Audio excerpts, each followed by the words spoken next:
ইতিমধ্যে আমাৰ শিক্ষা বিভাগত অসমৰ যিসকল মানে শিক্ষাবিদ আছে, বহুত ৰিটায়াৰ্ড প্ৰিন্সিপাল আছে, এই সকলোক লৈ এটা কমিটি এখন কৰাৰ কথা বিবেচনা কৰিছোঁ।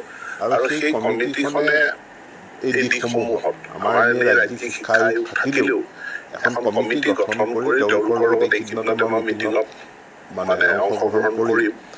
কমিটিখনৰ পৰামৰ্শ মতে তেনেকুৱা ব্যৱস্থা যদি গ্ৰহণ কৰিবলগীয়া হয় আমি কৰিম। গতিকে সেইটো আমি ডিপাৰ্টমেণ্টে সিদ্ধান্ত লোৱাতকৈ আমি বিশিষ্ট শিক্ষাবিদসকলক লগত লৈ এটা আলোচনাৰ মাধ্যমেৰে আমি কামখিনি কৰিম।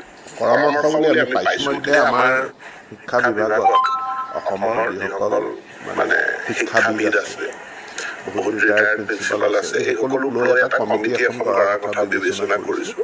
আৰু সেই কমিটিখনে এই দিশসমূহত আমাৰ এনেই ৰাজ্যিক শিক্ষা আয়োগ থাকিলেও এখন কমিটি গঠন কৰি তেওঁলোকৰ লগত এইকেইদিনতে মই মিটিঙত মানে অংশগ্ৰহণ কৰিম।